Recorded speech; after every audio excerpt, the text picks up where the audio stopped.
Comme une biche soupire après des courants d'eau, ainsi mon âme soupire après toi, ô Dieu. Mon âme a soif de Dieu, du Dieu vivant. Comme une biche ou un cerf, j'ai vu là, pour les hommes, pour les femmes, soupire après des courants d'eau, ainsi mon âme, mon être, dans l'original, mon être, soupire. Il est question là de défaillir avec un désir ardent après toi, après lui, ô Dieu. Mon âme, mon être a soif du Dieu vivant. Psaume 42. Le terme utilisé dans la langue originale pour parler de cette soif est le même qui est utilisé dans Exode chapitre 17 verset 3. Le peuple était là, pressé par la soif, et murmurait contre Moïse. Il disait : pourquoi nous as-tu fait monter hors d'Égypte pour nous faire mourir de soif ? Mourir de soif. Moi, mes enfants et mes troupeaux.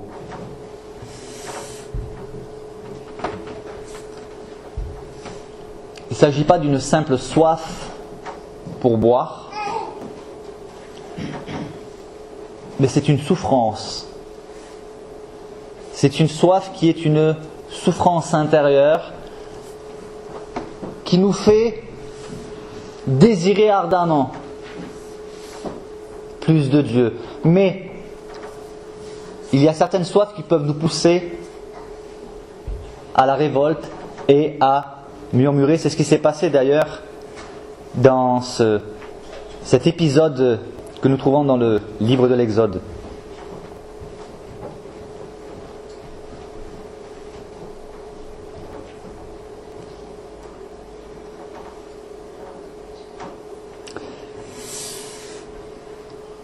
Si quelqu'un a soif, qu'il vienne à moi et qu'il boive. Celui qui croit en moi, des fleuves d'eau vive couleront de son sein, comme dit l'Écriture. Si quelqu'un a soif, qu'il vienne et qu'il boive. Mais qui oserait se lever pour venir boire ? Nous n'osons pas. Que vont en penser les autres ? Je me souviens du jour de ma conversion. J'avais entendu un témoignage et à la fin il y a eu un appel.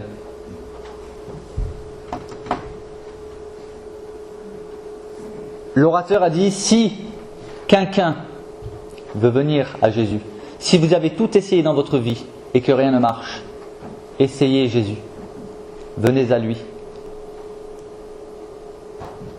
Et j'étais là et l'orateur avait suscité dans mon cœur la soif de Dieu. Je ne connaissais rien de Dieu. J'avais accompagné cette personne qui m'avait invité dans le seul but de lui extorquer son argent. C'était pas beau. Mais le Seigneur voyait les profondeurs de mon cœur. Et lorsque j'ai entendu le témoignage de cet homme qui racontait qu'il était violent, qu'il était alcoolique, qu'il frappait sa femme, qu'il avait frappé son chien, il avait même tué son chien tellement il était violent, jusqu'au jour où il a rencontré le Seigneur, cela a suscité la soif dans mon cœur. La soif de rencontrer ce Dieu, de connaître ce Dieu dont il parlait, et dont j'avais le témoignage intérieur que ce qu'il disait dans son témoignage était vrai. Et lorsqu'il a adressé cet appel, j'étais sur ma chaise, j'avais complètement oublié tous mes plans machiavéliques. J'étais saisi par ce qu'il avait raconté. Et là, au moment de répondre à l'appel, il a dit : si quelqu'un veut venir au Seigneur, levez votre main. C'était un combat juste pour lever la main. Le souci du qu'en dira-t-on. C'était une lutte. Mais la soif était plus grande que la lutte. Je levais la main. C'était une première étape. Je me suis dit : c'est bien, Dieu m'a vu. Mais il y avait une deuxième étape. Que tous ceux qui ont levé la main se lèvent et viennent. Et je vais prier pour eux. Ah ! Ma soif a été plus forte que cette honteuse honte, nous devrions avoir honte d'avoir honte du Seigneur. Mais ça n'a pas duré longtemps. Finalement, je me suis levé, je me suis dit, mais après tout, ces personnes, ça se trouve, je ne les révélerai jamais. Et puis, le Seigneur n'est-il pas digne que je me lève, que je réponde à son appel? Et je me suis approché, et c'est ce jour-là qu'a débuté ma vie chrétienne, c'est ce jour-là que j'ai dit oui au Seigneur. J'avais soif.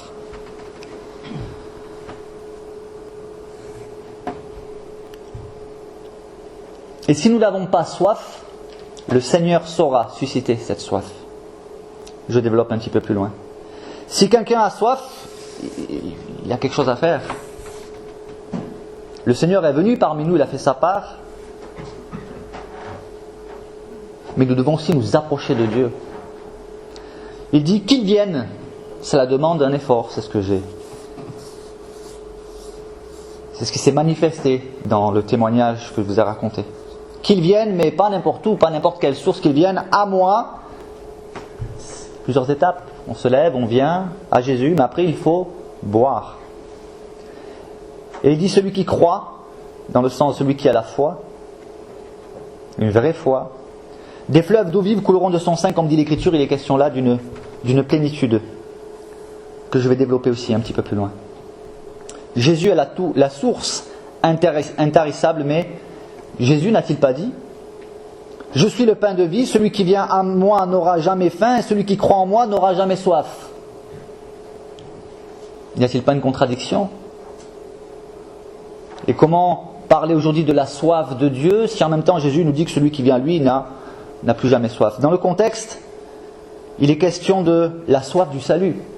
Jésus dit dans Jean 6, 33, car le pain de Dieu c'est celui qui est descendu du ciel et qui donne la vie au monde.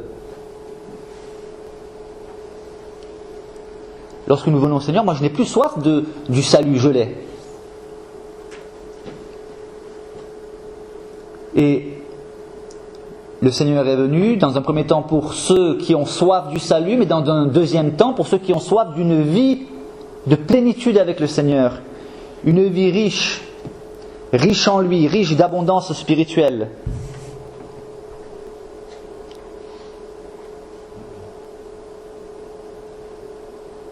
Je reviens à ceci, quelqu'un. Le Seigneur ne s'impose pas. Si parmi nous, certains n'ont pas soif, ils ne boiront pas. Et on peut même avoir le salut et se contenter du salut. Ça suffit. Je viens à l'église tous les dimanches. De temps en temps, la réunion de prière. Je fais une petite bonne action par-ci, par-là. Cela me suffit, c'est bien, je suis chrétien. Est-ce là le plan de Dieu? Est-ce là le plan de Dieu pour chacun d'entre nous? Il ne s'agit pas de culpabiliser qui que ce soit, parce que finalement c'est une bonne nouvelle. Le Seigneur veut quelque chose de bien pour nous, veut quelque chose de mieux. Il a un plan pour chacun d'entre nous. Peu importe notre âge, même si nous avons l'impression que notre vie est derrière nous. Le Seigneur a envoyé Moïse à 80 ans. Bon, on vivait certainement plus longtemps, il était certainement plus en forme qu'aujourd'hui, mais il y a du travail pour chacun, même dans le grand âge.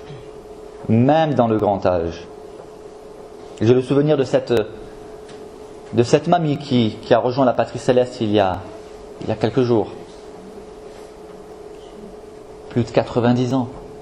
Parce que ça remonte, cette expérience que je vais vous raconter, elle remonte à quelques années. Elle devait déjà 92, 93 ans. Et qui me dit, je veux partir chez le Seigneur, et pourquoi le Seigneur ne me prend pas? Elle avait soif de rejoindre le Seigneur. Mais elle n'avait plus soif de rester ici, elle ne voyait plus d'intérêt à rester. Et elle me dit, je veux mourir, j'en ai marre, j'en ai assez. Et plutôt que de lui dire, mais non, écoutez, il ne faut pas dire ça, c'est pas bien. Et de lui sortir des versets bibliques, non. Je l'ai écoutée, et étant donné qu'elle est chrétienne, je lui ai dit, mais croyez-vous que Dieu se trompe? Elle me dit, ah non. Ah. Je lui ai dit, d'après vous, est-ce qu'il a une raison pour que vous restiez ici? Pour vous laisser encore parmi nous? Elle me dit, oui, certainement. Je dis, d'après vous, quelle pourrait être cette raison? Alors elle réfléchit. Elle me dit, il a peut-être quelque chose encore pour moi, j'ai peut-être encore quelque chose à faire. Elle dit, Et d'après vous, qu'est-ce qu'il pourrait attendre de vous? Qu'est-ce que vous pourriez faire encore pour le Seigneur? Je tiens à préciser qu'elle était dans un fauteuil roulant. Combien de personnes se dévalorisent, pensent qu'elles ne servent plus à rien. Et d'un coup, elle réfléchit, elle lève les yeux vers le ciel, elle cherche, puis elle dit, et d'un coup son visage s'illumine, elle me dit priez pour ma famille, pour mes enfants. Je dis voilà. Et elle, du coup, elle était encouragée, elle était contente. Elle avait de nouveau soif de pouvoir être utile au Seigneur. Il y a toutes sortes de boissons. Des sodas sucrés. Il y a même de l'eau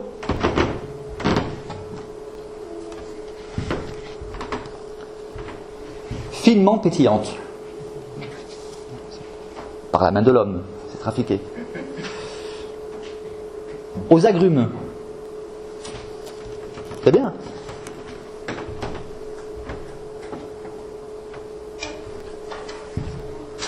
Cependant, nous voyons qu'il y a aussi du vin. Du jus d'orange, du lait. J'ai ramené un thermos, bon, il est vide. C'est pour l'image. Il faut boire du café, du thé. Et de l'eau.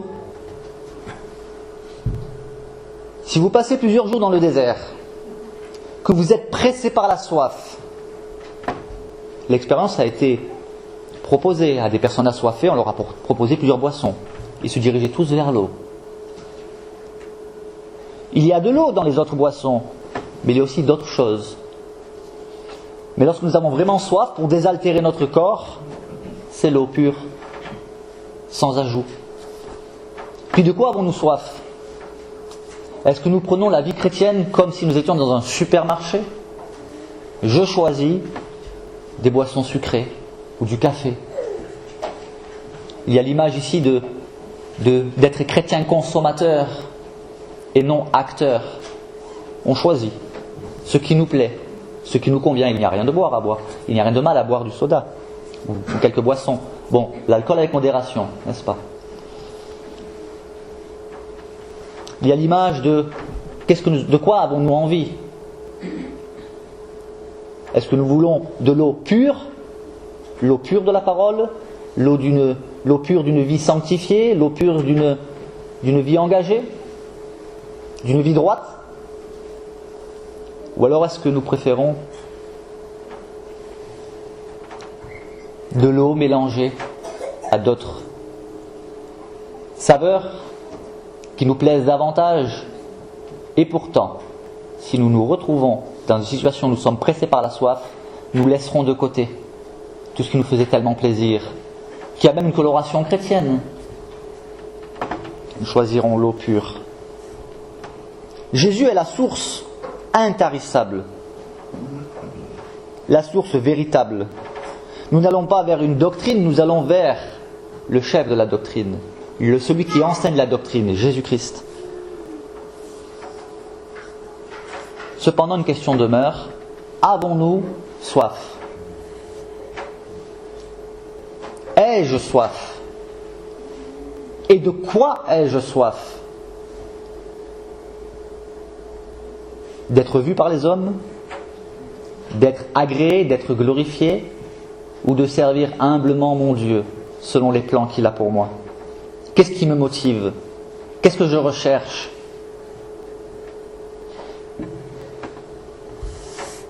Nous remarquerons soif, pas faim. Déjà, si vous avez connu la faim, c'est pressant. Mais nous savons aussi que nous pouvons jeûner jusqu'à 40 jours. Cependant, nous ne pouvons pas vivre très longtemps sans eau. Je crois que la limite c'est 3 jours. 4 jours maximum. Peut-être un peu plus. Combien ? La limite exacte, effectivement. Ouais. Beaucoup plus court. Oui, très très court. Enfin, moi je m'étais renseigné, j'avais regardé sur internet. Il disait qu'au bout de 3 jours on est en danger de mort. On se déshydrate. J'ai connu la soif. Et c'est vraiment pressant. On peut comprendre, sans être d'accord, mais l'attitude du peuple qui était pressé par la soif et qui murmurait contre Moïse. Pourtant, ils avaient vu Dieu ouvrir l'eau en deux. Cependant, pressé par la soif, déjà par la faim, on est capable d'être très égoïste quand on a faim. De convoiter le dernier éclair qui reste. mais par la soif. La soif est plus pressante que la faim.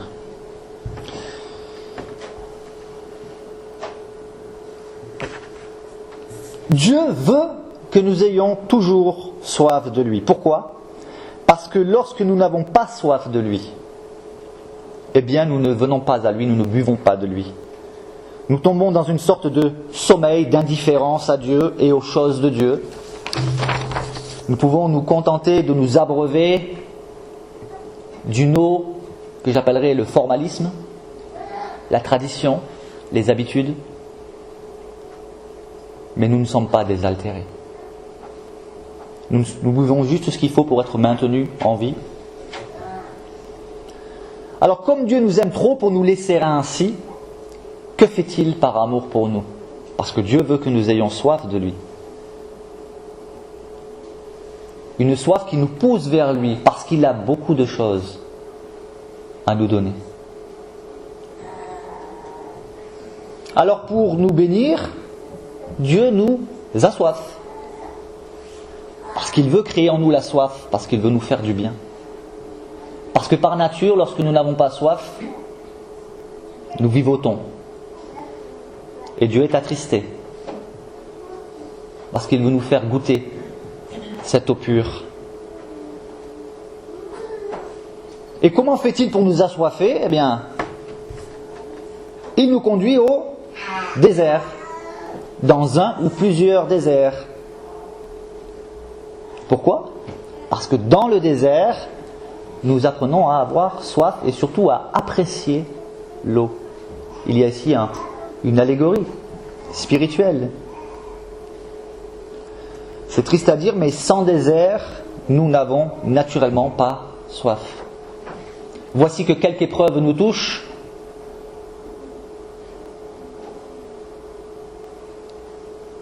Et nous ne savons plus où nous en sommes. Nous sommes dans le doute, dans la confusion, mais qu'est-ce qui m'arrive ? Qu'est-ce que j'ai fait au bon Dieu ? Pourquoi, Seigneur ? J'ai moi-même prononcé ces paroles. Lorsque, après avoir prié, j'étais exaucé d'une manière très précise et très encourageante pour avoir un emploi. Je voulais un emploi où je ne travaillais pas les week-ends parce que je voulais mes dimanches. Je voulais que ce soit à 8-10 km maximum de Colmar. Je voulais être aux 35 heures. Pourquoi ? Parce que je voulais avoir du temps pour travailler pour le Seigneur. Je voulais avoir un salaire correct, être dans une bonne ambiance. Et j'ai été exaucé. Alléluia, pendant 6 mois je sifflais en allant au travail. Et voici qu'à un moment donné, je perds mon travail parce que l'usine ferme. Pourquoi, Seigneur ? Et je suis tombé en dépression. J'étais à ramasser la petite cuillère. Qu'est-ce qui m'arrive ? Mais qu'est-ce que j'ai fait ? Et pourquoi les autres, ils ont un travail, ils sont bien, ils gagnent bien leur vie, ils sont heureux ? Pourquoi moi ? Parce qu'on disait pendant longtemps, William il n'est pas capable de garder un travail. Je dis regarde, je suis rien, je suis maudit ou quoi ? Ça fait 2 ans que j'ai ce travail. J'avais battu mon record qui était de 11 mois. Donc là ça faisait 2 ans et puis j'étais parti, je pensais que j'y serais jusqu'à la retraite. Et j'ai perdu le travail que j'aimais tant, qui me permettait un certain confort de vie. C'était pas loin, c'était à 8 km de chez moi. J'avais d'excellents horaires, je ne travaillais pas le week-end. J'avais le 13e mois. Tout allait bien. J'étais dans mon confort, j'allais à l'église. Et le Seigneur avait quelque chose, il avait un plan, comme il en a pour chacun d'entre vous. Et là est née une soif de comprendre, une soif de rencontrer Dieu, une soif, surtout la soif d'être déjà rétabli, de pouvoir vivre normalement chaque jour, parce que ce n'était pas le cas. Et aujourd'hui, ceux qui me connaissent, voilà, vous savez où j'en suis, par la grâce de Dieu, même je ne le savais pas moi cela. C'est seulement maintenant que ça commence à prendre forme. Donc Dieu nous a soif, pourquoi ? Parce qu'effectivement c'est dans le désert que nous apprenons à apprécier l'eau. Ô Dieu, tu es mon Dieu, je te cherche, mon âme a soif de toi, mon corps soupire, languit après toi, dans une terre aride, desséchée, sans eau. Une terre aride, ça aurait suffi, mais il insiste. Desséchée, sans eau. Une terre aride et desséchée, elle n'a pas d'eau. Mais il insiste.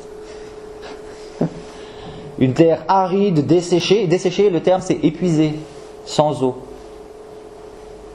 Êtes-vous épuisé, fatigué, las, découragé? Alors certainement que vous avez soif d'un secours de Dieu, soif que Dieu intervienne, vous en avez par-dessus la tête.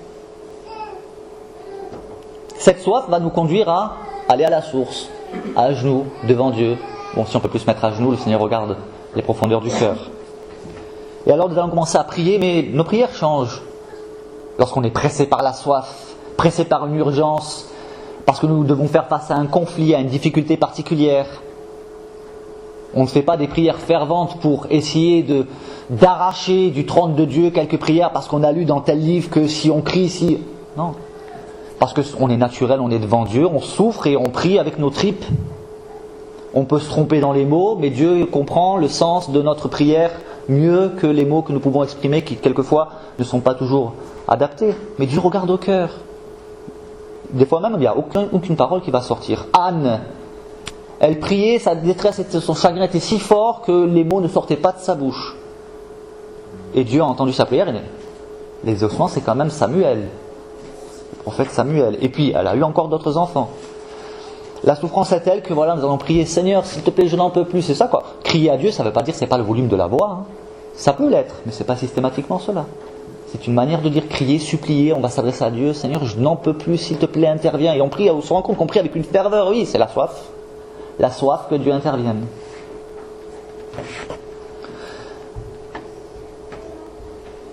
C'est une bonne nouvelle, dans le désert, nous apprécions l'eau et les autres boissons, nous n'en avons que faire. Seul compte l'eau de Dieu, la réponse de Dieu.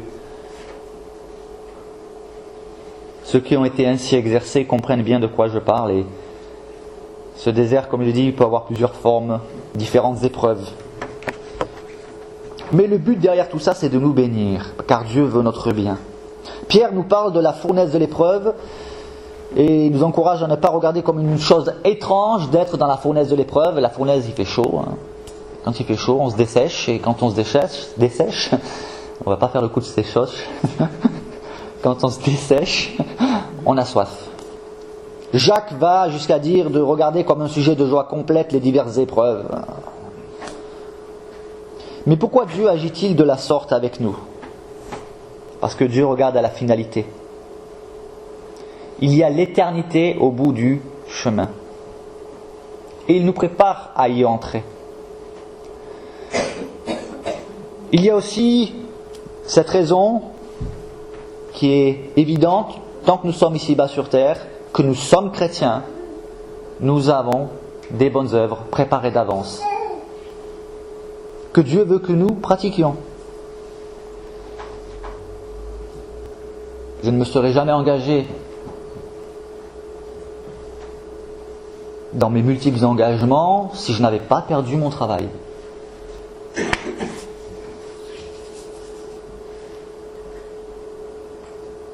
Chacun a une mission. Avec mon épouse, nous disons souvent qu'on n'aimerait plus retourner à une vie classique. Pourquoi ? Parce que nous avons goûté quelque chose de meilleur. Cependant, tout le monde n'est pas appelé à vivre comme nous. On peut servir le Seigneur avec ferveur, avec efficacité, pourvu que nous accomplissions ce que Dieu nous demande d'accomplir. L'engagement à plein temps, c'est d'abord une disposition de cœur. Je peux être à plein temps pour le Seigneur dans mon travail.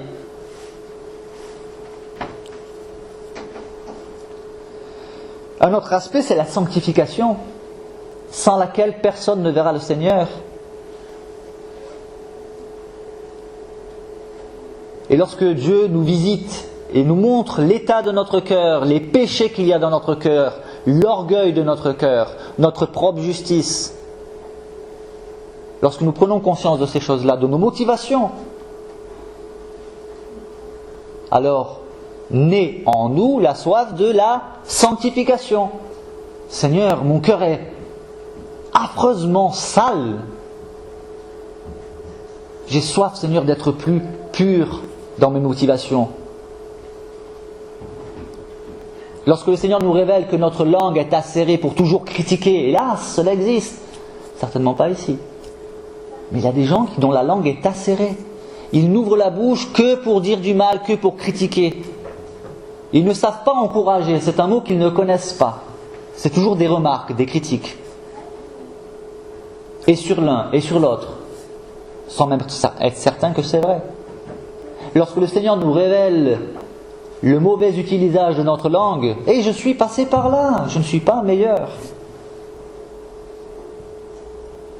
Alors il crée en nous la soif d'avoir une langue pour encourager, pour bénir. La sanctification. Mais il y a aussi des chrétiens qui n'ont pas soif, non pas parce qu'ils vivent dans le contentement, mais parce qu'ils ont pris l'habitude quotidiennement d'aller boire à la source. Ils ont une vie personnelle avec Dieu, par la prière, la méditation de la parole de Dieu, et ils n'ont pas soif parce qu'ils se désaltèrent quotidiennement. En revanche, ce sont des chrétiens qui, eux, déversent autour d'eux de l'eau qui rafraîchit les âmes altérées, les âmes en souffrance. Ils sont une bénédiction. Mais on se rend compte que ces chrétiens-là, quand ils prennent le temps, quand vous prenez le temps de discuter avec eux, qu'ils vous racontent leur vie, vous vous rendez compte le nombre effroyable quelquefois de déserts et d'épreuves qu'ils ont dû traverser. Et ces chrétiens sont des bénédictions. Ils viennent régulièrement boire à la source. Ils se réjouissent de venir dans la présence de Dieu. Même s'ils n'ont pas le temps de prendre un temps particulier à part dans la journée, ils prient dans leur voiture, ils parlent à Dieu tout le temps. Ils se réjouissent. Ils n'ont pas le temps de lire la Bible, ils ont une Bible audio, ils l'écoutent dans la voiture. Mais ils vivent avec Dieu, ils pensent à Dieu, même pendant leur travail. Ils saisissent toutes les occasions pour témoigner de Dieu, en acte, en parole, et même en silence. Alors, pour conclure, avons-nous soif de Dieu ? Avons-nous soif, par exemple, que le Seigneur accorde la croissance à l'Église ? Non pas que nous ayons des ambitions de chiffres, mais il me semble que si nous sommes chrétiens, nous avons soif que d'autres personnes, des âmes perdues, soient sauvées. Cette soif doit nous donner envie, enfin en tout cas c'est mon cas, de voir le Seigneur agir dans les cœurs des uns et des autres, et de voir que le Seigneur ajoute lui-même de nouvelles âmes à l'Église. Nous pouvons avoir soif que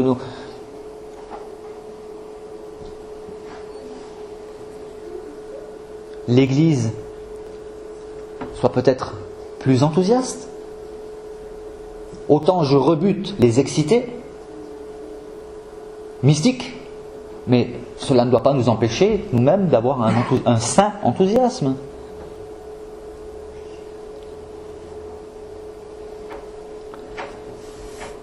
Et si nous n'avons pas soif, voulons-nous avoir soif ?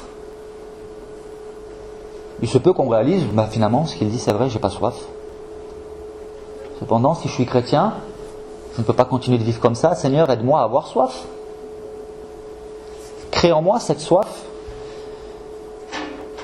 de toi, cette soif de ta parole.